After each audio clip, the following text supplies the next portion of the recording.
Welcome to Legend Makers, the podcast where education's true heroes take center stage. Shine like a ray from the sun. There's something people look for but never can find. And here we are. Welcome back to another episode of Legend Makers podcast. Today I've got with me Dena Scoullos, right? Did I pronounce that right? Perfect. Yeah. Scoullos, or otherwise known as Miss Tech Queen, right? That's your handle. That's your social media handle on TikTok and Instagram, and you even got your website. It's misstechqueen.com. Yeah. It came Awesome. from one of my students. That's amazing. It's very, very cool. I love it. That's great. So they created it. Your students did. Yeah. When I was teaching technology, one of my students drew me a picture and she wrote Tech Queen. So when I first was coming up with a teacher Instagram, I was like, what am I gonna call it? And then I saw the little picture and I was like, oh my gosh, I'm gonna say Miss Tech Queen. Now I'm married, but I'm not changing the Miss part. So no, it works. You got to keep your brand, right? That's how people know you. That's very good. And you are a technology enrichment teacher in what district in New Jersey? I'm in Hazlet, New Jersey, so Middle Jersey, and yeah, I do technology and enrichment for grades 1 through 4. That's my current role. 1 through 4. And how long have you been teaching? This is my 12th year on contract. Okay. My experience has been all over the place, different things that I've done, but now this is what I've been doing. Cool. Your teaching philosophy, I'm just reading your lovely bio that I almost messed up as we know. I almost mispronounced your name. Your teaching philosophy centers around technology, your STEM, you're really into project-based learning and really into the hands-on activities. You do run the online store, Miss Tech Queen. You're also on Teachers Pay Teachers. So yes. we're going to link to all of this in the bio. And you were on, so you do a lot of workshops at ISTE. So I did a poster session at ISTE last year. That's Denver. Were you in Denver? No, I didn't go to that one. I went to the 2 that were in Philly that were local to where I am. Cool. But yeah, I love doing workshops. I do a lot of stuff at my own district. I teach a lot of after school workshops, different conferences, online conferences. I like connecting with other teachers. Great. That's part of the mission here is to get people connected, right? So you were also featured on the PBS NJTV's Learning Live and Camp TV. Yeah, that was during COVID. When everything was closed down, they came up with an idea for a TV show to get students doing things at home. So I taught 2 different episodes, and they were STEM lessons that they put on the TV and online. So that was a cool experience. Oh, nice. Very cool. And you've got a book, Let's Explore STEM. Yeah, I have it right here. Cool. I had this idea for a few years to just write an intro book about explaining each letter of STEM. So while I was on maternity leave, this is my project, and now it's came to life. Cool. Open it up. Let's see it. Can you share it with me? I just tried to do one for Little Legends and I butchered it on Ingram Sparks. That's nice. Yeah. So I got it from a printer, a actual printer that Very I nice. but it looks great. This is after my daughter. She's only 2, but one day she'll see. And basically it goes through just introduces what each letter of STEM means and how we see it in our everyday world, the engineering design process. Great. Some key points. Love just it. A little fun. Love it. It's adorable. Read aloud for teachers. So we can get that on your website as well? Yeah. I just started this fall. I just got it up. So it's great. Well, it's so nice to meet you, Dena. Here's what we do here. So as we were talking, you and I, this podcast is for your peers. This is for you to come out and share with other teachers or those looking to get into the profession or just starting out. And we kind of do a 3-question round here that keeps the conversation going. The first one is this. I really you don't know me. We've just met. But for those that know me and follow Drone Legends or have been listening to this podcast, I think you're going to be now number 11. So you're number 11. Awesome. This one, we can do the Spinal Tap reference. This one goes to 11. So does that ring a bell to you at all? No. You have to look it up. Some people will know what that means. So you go to 11.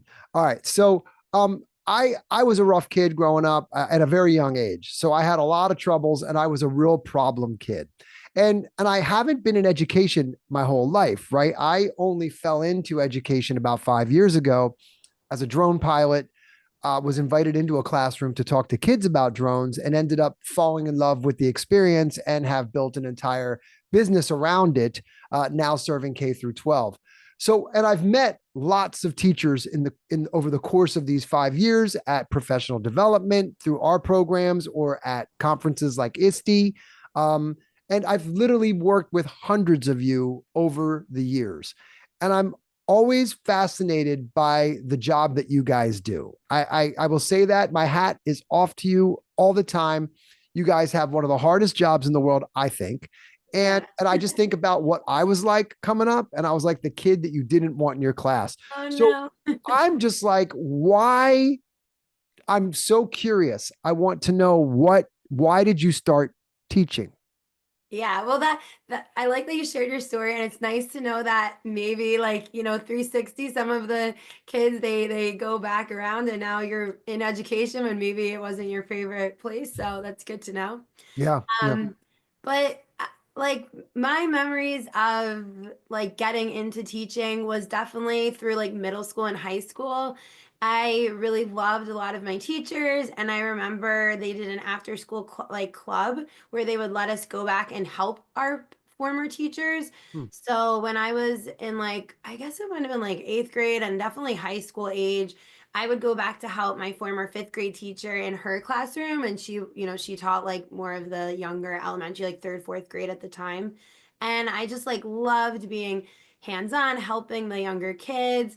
And like through my church, through like Girl Scouts, other activities I did, for some reason, like younger kids just always like gravitated to me. Like I would be at Mhm. like a party and all these little girls would be sitting near me and I was like, what's going on? But I wanted to do something to help people. I wanted to do something that like would motivate people and help like encourage, like I really loved working with children, so I actually thought of being a pediatrician, Oh, but then really? Okay. I really liked teaching and being up there, and I got some of that experience, like I said, with going and helping my former teachers, and I was like, no, this is definitely what I like to do. So I went to Hmm. college at Montclair and like went right in with my elementary education major and just knew that was the right role for me. That's cool. Do you have a favorite grade to teach?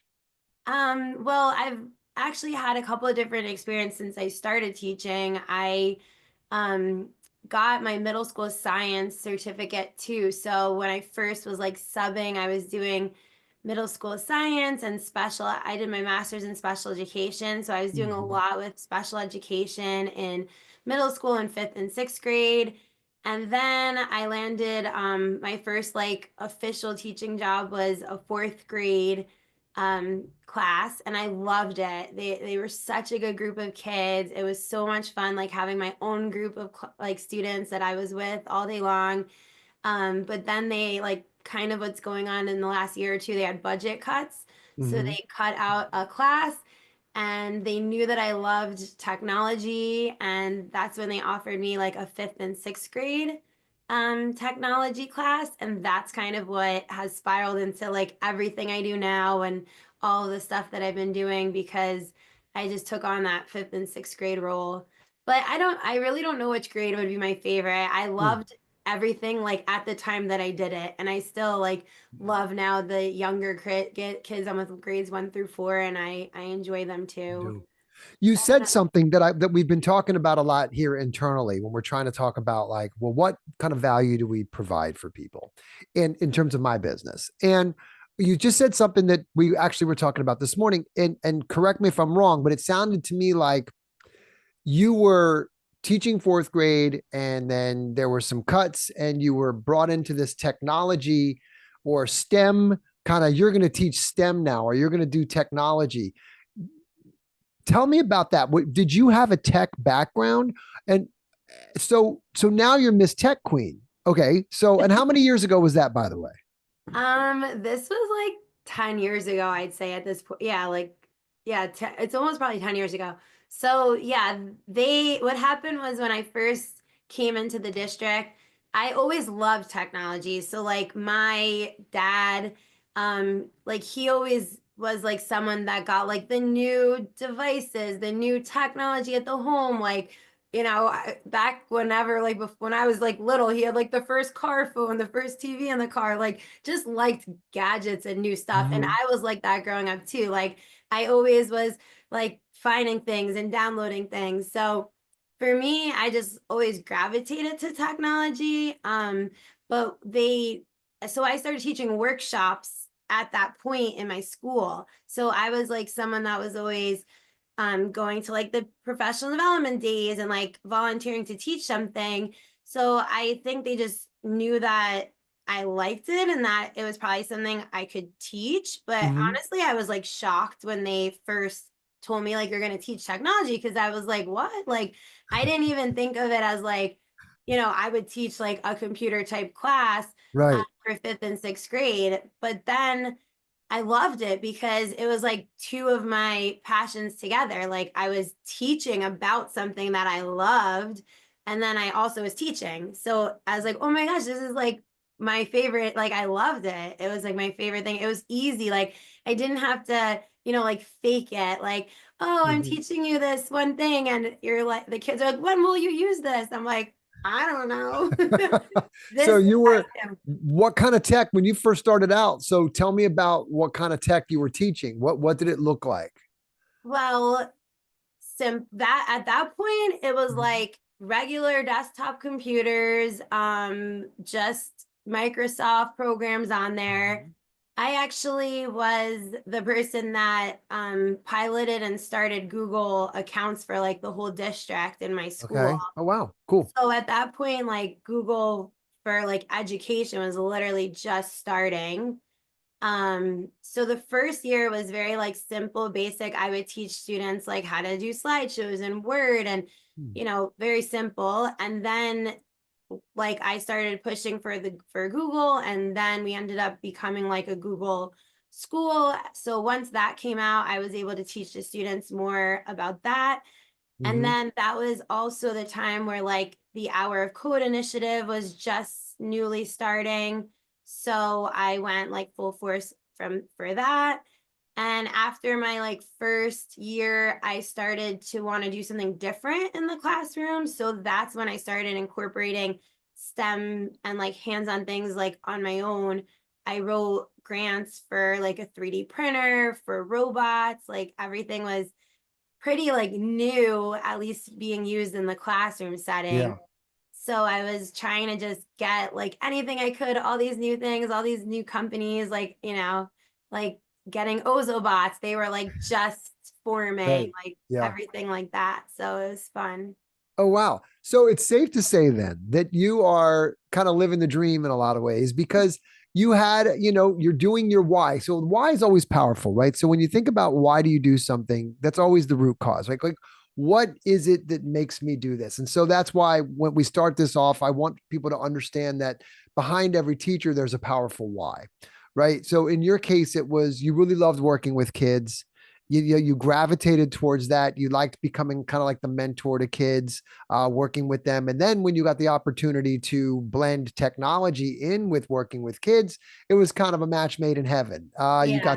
got to take your love of tech and your love of working with kids, and you got to marry that. And today, look where you are, Miss Tech Queen. We're loving Yeah. your sign behind you, by the way. It's really Yeah. cool. It's been a journey. Yeah, and you're also then I'll say an entrepreneur because you've got the business angle in you. I've watched all of your content. I'm looking at your content. I'm going over your teachers pay teachers. I'm on your website, and you are actually a business person as well. And Which is that which some of us call it accidental entrepreneur, because I so? also did not know like where that would take me either. Was it in? I mean, so tell me about that. Like, why? How did that start? And why do you do it? Are you looking to?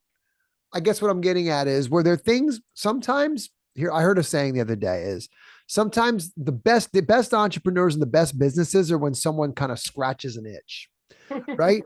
Like were you missing something and you said, well, I can fulfill that. I can fill that gap.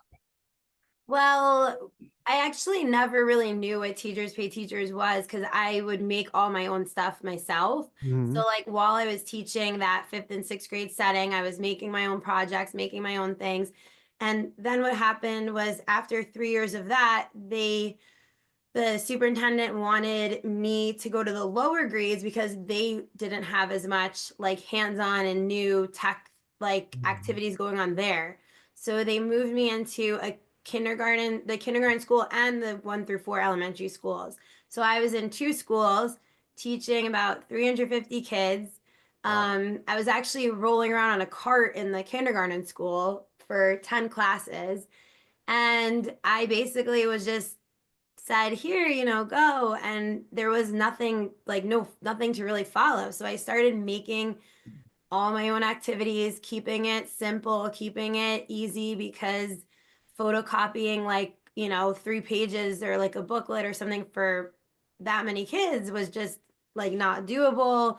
Right. Keeping that I only had 40-minute classes. So I started making all my own ideas and then like one day someone randomly told me, "Oh, there's like a website you can put your stuff on, you can like sell things." And I was like, "Really?" So I thought like how would that work? So I started doing it. That was in 2018. Yeah. Okay. And yeah, like if you talk to anyone else who does like Teachers Pay Teachers, a lot of us have the same story, but it's like I remember I made like $4 and I was like thrilled, like, oh my gosh, like that, this is awesome. Do you have the first But dollar like taped up on your wall somewhere, like in a pizzeria? no, no, I should though, but that's good. But I always like remember, but yeah, it kind of just snowballed. Like Yeah. I started adding things, I started adding more things, and then it also was something that I realized like this is also something that I'm passionate about, like seeing teachers in, Europe, teachers in Asia, like all different countries being like, "Oh, I love it. My students loved it." That's I was like, great. "Wow, like this is so awesome." So that became like another huge passion of mine, and it made me like more creative. And I always think like, well, what could I do? And everything I do, I like make it for my own students. I try it. I always want to come up with like new activities for them. So it's kind of just like I don't know, I guess it's like a circle that like I'm using it in my classroom. It's pushing me to be more creative with them. And then I'm also able to share it with teachers all around the world. And Yeah. and the business, aspect of it has helped me with my life, like, houses and things like How that. so? Tell me about that. How so? I'm curious. Well, like, I mean, the income that I make Yeah. from that stuff has helped me do Hmm, more things in my own life with my that's great. family. So That's very cool. it's been good. That's fun. I think that's, yeah. And I'm watching you. Do you do all your own website and stuff? Is that all you managing that?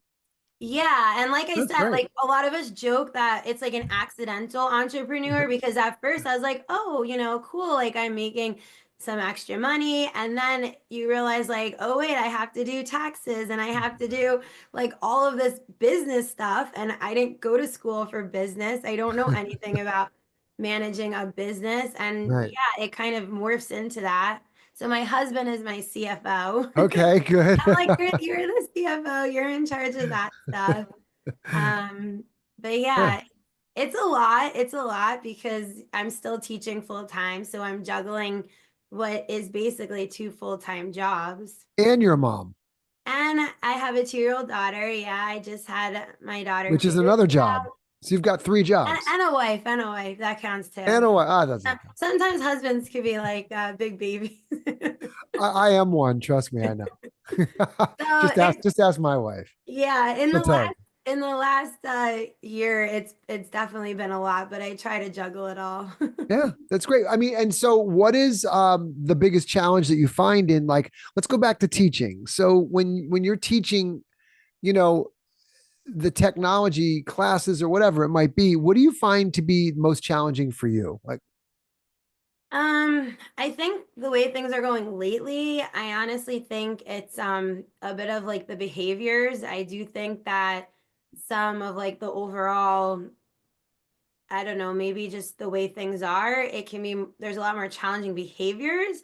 And I also find that like unfortunately I notice a little bit of a decline with students like creativity, which is why I Really? think it's so important to have a hands-on class. I don't know if it's, you know, because like me being Miss Tech Queen, like I love technology, but I do think everything in moderation. And I Hmm. think maybe some students are too much with with like devices and certain things. And I don't know if they're letting their brains like just get creative and play and do like the simple things that they used to do, because in my classes, especially like the enrichment class is more like a STEM, so problem solving, little challenges. And I noticed in the last couple of years that a lot of students struggle with doing like basic building challenges. So I think like something like what you do, after school clubs, like all of these are so important, because I think some of them are losing that, unfortunately. I find that to be such a shame, and that's not the first I've heard of that. So you kind of said two things there. There's one which is behavior, and I think that probably stems from home. Yeah. And then two, there's this kind of tuning out, um, lack of creativity, uh, hands on. It seems like I think they screens don't, are. yeah, they don't get, I don't think they're getting as much exposure as they used to. So I That's think crazy. I it is, but I've noticed like even if I give, a similar activity, like things that my kindergartners used to do, I now see that the older students are struggling, and it's like surprising.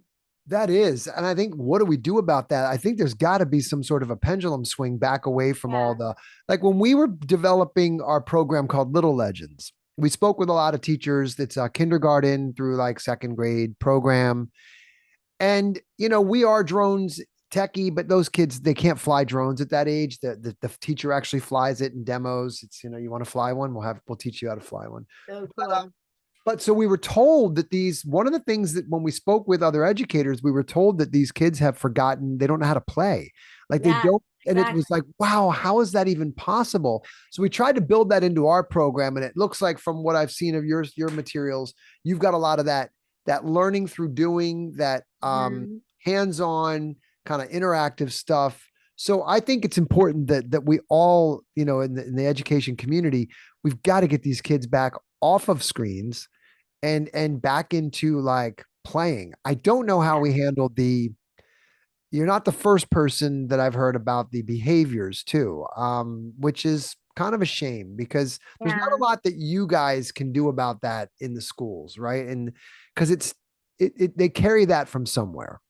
I think a lot of it just stems from life. Like a lot of people, parents are busy. I mean, now that I am a parent, like I understand, and people don't have help, and two parents are working, or there might be single parents, and it's a lot. It's overwhelming, it's Mm. exhausting, and I get it. People give the TV, or the kids are on the iPads, but the thing is, a little bit, I think is fine, and and depends on the age too, I would say. But if they're going home and they're watching TV for an hour, and then they're on their iPad for an hour, and then they're playing a video game for an hour, well, now that's all they did was 3 hours of just devices. Screen time. So Wow. I think Wow. they're losing some of that, or they're so used to like that instant, like even us, if you go on your phone and it's not loading right away, you're like, what is happening? Like It's so we're wild so how we're we've so become that. used to it. Yeah. We're so over, and adults too. It's all of us. I think Yeah, we're it all, is. Like I boy, who feel knew that? like Who I'm saw on that my coming? phone, which is hard when you're running a business. I'm sure too. Like you want to be online doing things, answering things, and then you're like, I'm always on my phone. Like I need to cut off. It's You hard. have to stop yourself. It's wild. Like you have to, it is that addicting. Yeah. So I mean, all of that notwithstanding, it sounds like you still love what you do. Yeah, I do. And so I guess where I'd go from here is then kind of my second question to you is, for those looking to get into the profession or for those just starting out, what is your advice? What would you tell somebody that's like thinking about it, or is kind of, I'm going in and they're just on their way, they're getting started? I would say, like, kind of like what you said in the beginning, always remember your why, what you like, what you hope like keep your head on and like your stay in like your like lane or your path for what you hope, because there are going to be ups and downs in teaching. Teaching does have super difficult days, but if it's something that you're passionate about and you feel that urge and you love it, then like it will be great for you. So stay out of the teacher's room. Don't Stay listen. out of the teacher's room? Yes, don't Why listen. is that? Because sometimes it gets too negative with Uh-huh. complaints. So don't listen to everyone around you. Do what like you want in your classroom, and stay positive. There's a teacher that I knew. She had taught, I think it was almost 40 years, maybe 45, like a Wow. long time. And this woman, she just retired like only a few years ago. When you walked in her classroom, it looked like a first year teacher classroom, as people say, like decorated, things hanging. She was a ball of energy, like loved. And I always looked at her, like I always remember her, and I will, and like was like, I hope that's me, because you would Right. never know that she was like in her 60s, taught for so many years, like that's like you have to think of someone or find someone like that and just keep like that focus, because there can be like negativity, and there's days where you're like, this is tough, and it's getting tougher. But I would say if you want to do it and you think that this is your passion, go for it, stick with it, and just keep stay in your lane. So yeah, so that's surround yourself with positive, right? Find the positives and surround yourself with to stay away from the negative. That's sage advice. Um, how about any other strategies that you can think of for keeping your cool? Like, for example, you said it is getting tougher. It can feel negative, right? We've got a polarized kind of world right now that we live in. You're either here or you're here, and I know most of us really actually live here, but we hear all of this noise, and so any other strategies, coping mechanisms that you go to? Like, what's your go to for a stressful day? A piece of chocolate. Oh, yeah. What kind of I'm chocolate? like, someone give me a cookie. There I like Reese's Pieces. you go. But You get a Reese's Pieces. All right. yeah, I mean, I think like in your own classroom, you definitely need good behavior management strategies, positive reinforcement, stick to things. If there are issues, then give the consequences. Don't be afraid to give the consequences, stick with it. But overall, I mean, I think the other thing that is that we do have to separate like work from home. I mean, Mhm. I always was someone like that put everything into teaching. I got perfect attendance for 8 years in a row. Like my parents instilled in me like good work ethic, and I still do like put my best effort in, but I've also learned that I do have to step away. I do have to take a break. Like some days I do have to leave right away and come home, and now I'm a mom. Like it's Right. different. Right. So even for a young teacher, like you want to stay there till 6 p.m., you want to do all this stuff on the weekend, but like give yourself some breaks.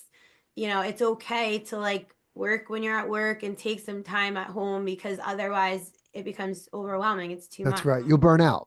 You'll Yeah. burn out, right? It's like anything else. Like get overkill, you will fry out. You've got to recharge. Yeah. So, any books, resources, websites, podcasts like this, or anything else that you can think of for send people? We love to send people to cool resources. If you've got like, oh, I did this course, or I found this really cool website, or if there's anything like that that we can link to, those are the greatest things because people can just go find them.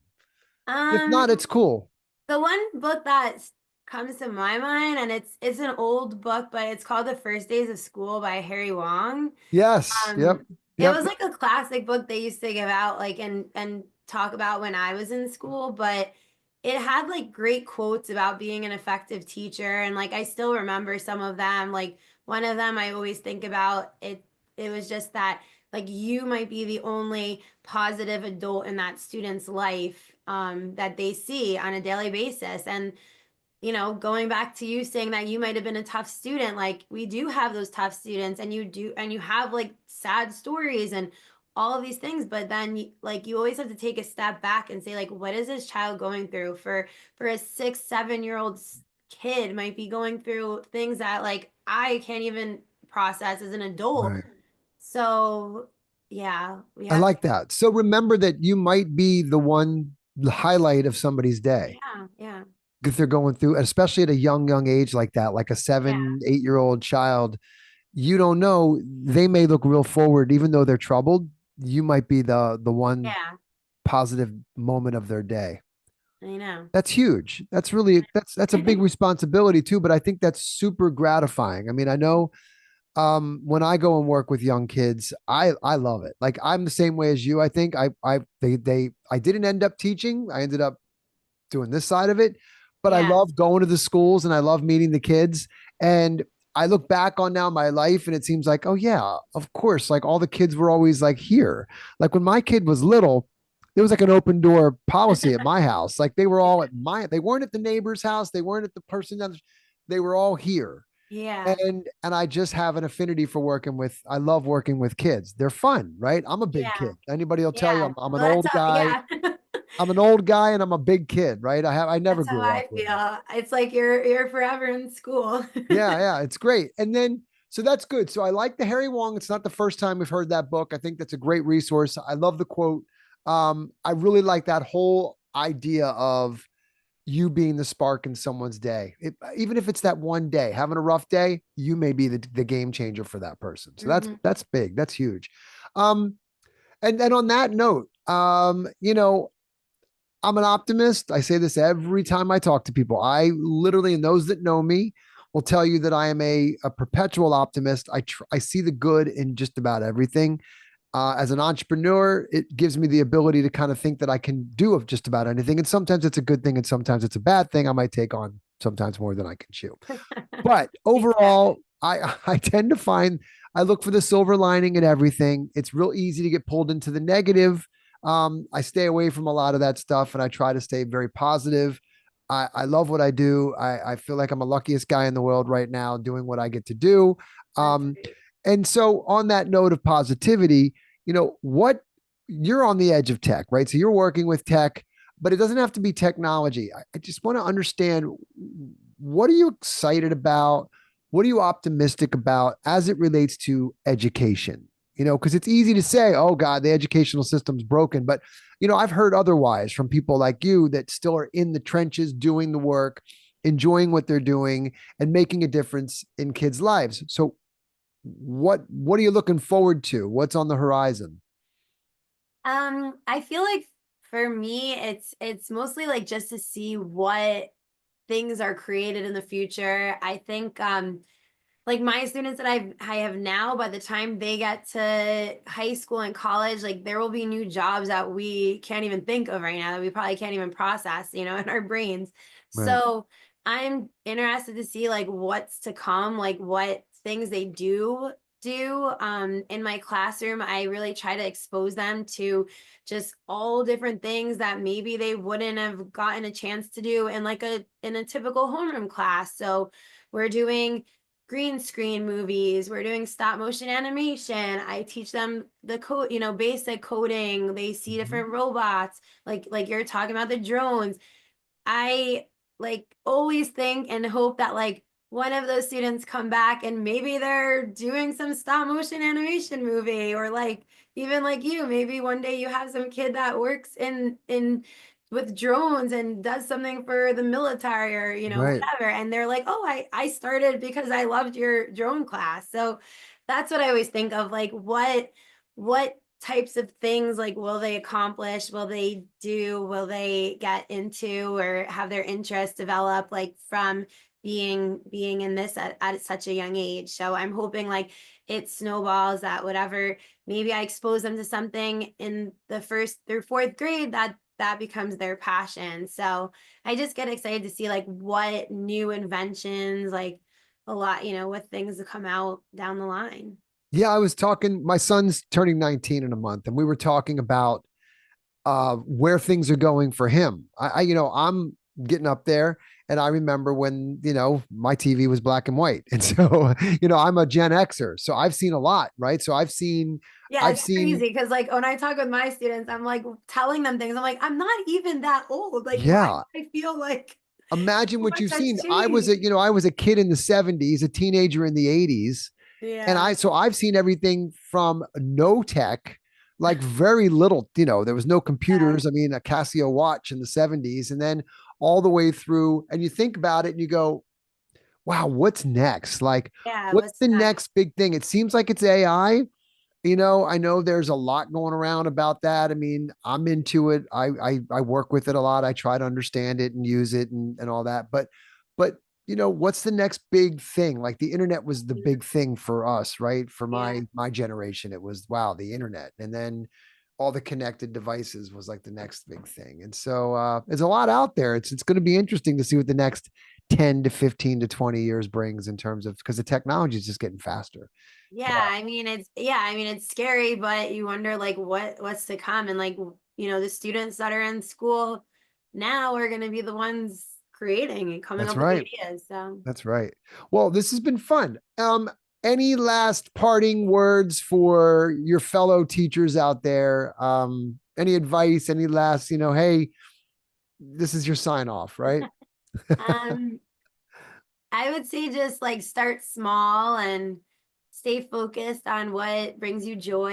And, even with social media, I know that some teachers got like kind of like intimidated with seeing lots of like posts or things. So, don't believe everything you see, and, use things for like motivation or use things for ideas, but you don't have to have like the most perfect classroom or the perfect lesson. Like things go wrong all the time, and just enjoy it and have fun.